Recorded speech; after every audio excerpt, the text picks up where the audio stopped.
ഇതിന് ആദ്യം കണ്ടപ്പോൾ ഞാൻ വിചാരിച്ചു ഉടുമ്പാണെന്ന്. നമ്മുടെ ഈ ഉടുമ്പുണ്ടല്ലോ, ഉടുമ്പ്.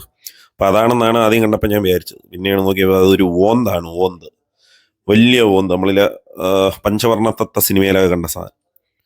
ഇവിടെയൊക്കെ കച്ചവടക്കാരും എല്ലാം കൊണ്ടും നിറഞ്ഞിരിക്കുകയാണ്. നമ്മളിപ്പം വർക്കല ശിവഗിരിയിലെ കാഴ്ചകളാണ് കണ്ടുകൊണ്ടിരിക്കുന്നത്. വർക്കല ശിവഗിരിയിൽ തീർത്ഥാടന കാലമായി. അങ്ങനെ തീർത്ഥാടനത്തിന് നമ്മുടെ കേരളത്തിലെ തന്നെ ഒരുപാട് ജില്ലകളിൽ നിന്നും ഒരുപാട് ടീമുകൾ ഇത് കണക്ക് വരുന്ന ഒരു സമയമാണ് നമ്മുടെ ഈ ഒരു ഡിസംബർ അവസാനം. ജനുവരി 5 വരെ ഉണ്ടെന്നാണ് നമ്മളിവിടെ തിരക്കിയപ്പം പറഞ്ഞത്. ഈ തീർത്ഥാടനം എന്ന് പറയുന്ന സംഭവം ജനുവരി 1 കൊണ്ട് 1 വരെ ആയിരുന്നു സാധാരണഗതിയിൽ. പക്ഷേ ഇപ്പം കുറച്ചുകൂടെ ഈ 5 വരെയൊക്കെ ഇവിടെ പരിപാടി ഉണ്ടെന്നാണ് പറയുന്നത്. കടകളും എല്ലാം ആയിട്ട് ആകെ അടിപൊളിയായിട്ടുണ്ട്. നമ്മുടെ ശിവഗിരിയുടെ ഫ്രണ്ടിലോട്ട് വരുന്ന വഴിക്ക് തന്നെ ഒരുപാട് ആർച്ചും കാര്യങ്ങളും കണ്ടില്ലേ. ഇത് കരിമ്പിൻ ജ്യൂസാണ്, കരിമ്പിൻ ജ്യൂസ്. അപ്പോൾ ഈ കരിമ്പിൻ ജ്യൂസിൻ്റെ കടകൾ, നമ്മുടെ ബജി കടകൾ, അങ്ങനെ ഒരുപാട്, ഈ കുലുക്കി സർബത്ത്, അങ്ങനെയൊക്കെ ഒരുപാട് കടകളും ഇപ്പം ഇവിടെ വന്നിട്ടുണ്ട്. പിന്നെ നിൽക്കുന്നതെന്ന് വെച്ചാൽ ആ ഒരു ഏരിയ ഫുള്ള് നമ്മുടെ ഈ മസാല ചാറ്റ് കാര്യങ്ങൾ, അങ്ങനത്തെ കടകളൊക്കെയാണ്. പിന്നെ ഇത് കോളേജ് കുട്ടികൾ ഇവിടെ ഒരു ലഹരി വിരുദ്ധ ക്യാമ്പ് സംഭവം, ഒരു ചങ്ങല, മനുഷ്യച്ചങ്ങല പോലെ ഒരു സംഭവം നമ്മുടെ SM കോളേജ് വർക്കലെത്ത കുട്ടികൾ ചെയ്യുന്നതാണ് ഇത്. ഇതെല്ലാം ഞാൻ അവിടെ ചെന്നപ്പം കണ്ട കുറച്ച് കാഴ്ചകളാണ്.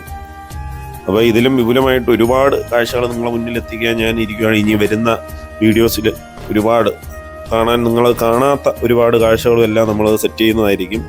ഇതെന്ന് പറയുന്നത് നമ്മൾ അതിൻ്റെ അകത്ത് കയറിയപ്പം കണ്ട ഒരു നമ്മുടെ ബുദ്ധ രൂപമാണ്, ബുദ്ധ രൂപം. അപ്പം ഇത് വെച്ച് നമ്മുടെ ഈ ടെൻഷനൊക്കെ വരുമ്പം അവർ ചെയ്യുന്ന ഒരു കാര്യമുണ്ട്. ഇത് വിളക്ക് കത്തിച്ച് ഇതിൻ്റെ ഫ്രണ്ടിലിരുന്ന് നമ്മുടെ ഈ യോഗ ചെയ്യുന്നവരൊക്കെ കൂടുതലും ഇങ്ങനെയൊക്കെ ചെയ്യുന്ന കണ്ടിട്ടുണ്ട്, ഇതിൻ്റെ ഈ രൂപം വെച്ചിട്ട്.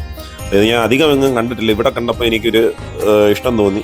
അപ്പോൾ ഈ പുള്ളിയുടെ തിരക്കിൽ ഇവിടെ ഒരുപാട് കച്ചവടങ്ങൾ ഇത് നടക്കാറുണ്ടെന്നാണ് പറഞ്ഞത്. ഇപ്പം ഒരുപാട് സാധനം ഉണ്ടായിരുന്നത് ഇപ്പം തീർന്നത് ഇത്രയേ ഉള്ളൂ. ചെറുതും വലുതുമായിട്ട് ഒരുപാട് പ്രതിമകളുണ്ട്. അത് 250, 150, 200 അങ്ങനത്തെ ആ റേഞ്ചിൽ പോകും. ഏറ്റവും ചെറുത് എനിക്ക് തോന്നുന്നു 150 രൂപ. അപ്പം അങ്ങനെ ഒരുപാട് ഈ ബുദ്ധ പ്രതിമകളൊക്കെ ഞാൻ കണ്ടു. അതൊരു വെറൈറ്റി ആയിട്ട് തോന്നി. പിന്നെ നമ്മൾ സാധാ ആസ് യൂഷ്വൽ ഈ കുട്ടികളുടെ കളിപ്പാട്ടങ്ങളും ഈ ലാഭക്കച്ചവടങ്ങൾ, അങ്ങനത്തെ കാര്യങ്ങളൊക്കെ ആയിരുന്നു പിന്നെ കണ്ടത് വെച്ച് കൂടുതലും കടകളിൽ ഉള്ളത്. അപ്പം നിങ്ങൾ ഏതായാലും ഇങ്ങോട്ട് വരുമ്പം കാണാനായിട്ട് ഒരുപാട് സംഭവങ്ങളുണ്ട്. അപ്പോൾ ഏതായാലും വരിക, വന്ന് ഇതൊക്കെ കണ്ട് നിങ്ങൾക്കൊരു എൻ്റർടൈൻമെൻ്റ് ആയിരിക്കും. ആ മുകളിൽ നിന്ന് നമ്മുടെ വിമല തിയേറ്ററിൻ്റെ അവിടെ നിന്ന് ആ ഒരു ആർച്ചിൻ്റെ അവിടെ തൊട്ട് നമ്മുടെ ഈ ശിവഗിരി വരെ ഇങ്ങനെ നടക്കുന്ന ആ ഒരു ഫീൽ അടിപൊളിയായിരിക്കും കേട്ടോ.